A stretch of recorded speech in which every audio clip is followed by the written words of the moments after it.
hindi na matutuloy yung assembly sa City Hall eh. Sama ng panahon. Anyway, naka-standby ako kay Mayor Arguelles at baka bigla niya ang patawag.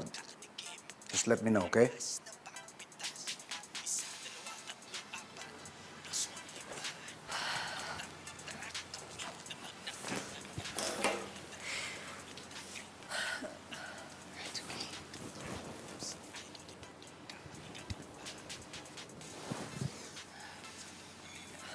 Hindi pa naman tapos ang lahat, di ba?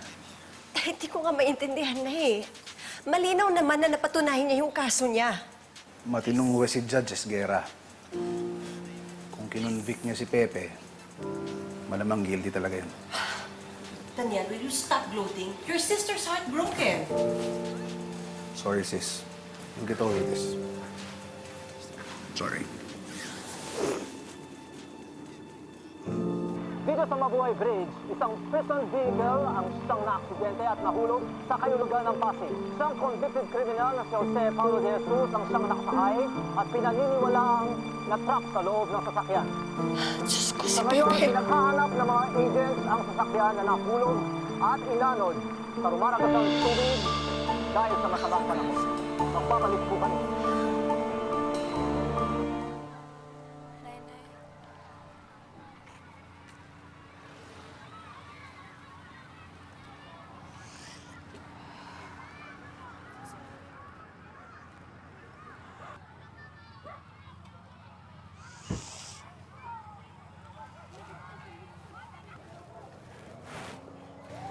Ma'am, pasensya na po kayo.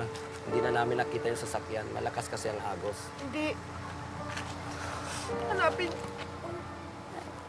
Hanapin yung anak ko. Para awa niyo na. Awa na kayo sa akin. Ma'am, ginawa na po ng mga agent namin ang lahat. Pasensya na po. Hindi ako bayang, hindi. Para awa niyo na. Hanapin niyo pa. Hanapin niyo pa. Sige na po. Sige na. Nakikiusap ako. Andyan lang yan. Yan si Pepe.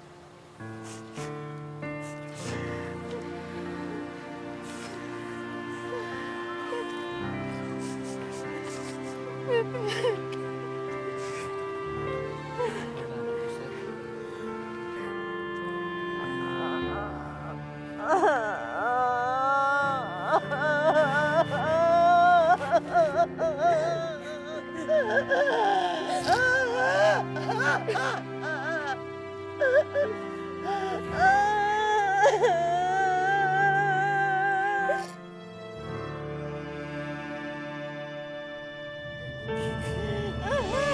Anak ko! Anak ko!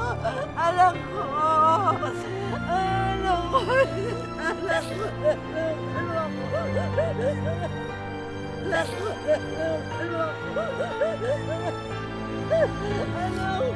Anak ko!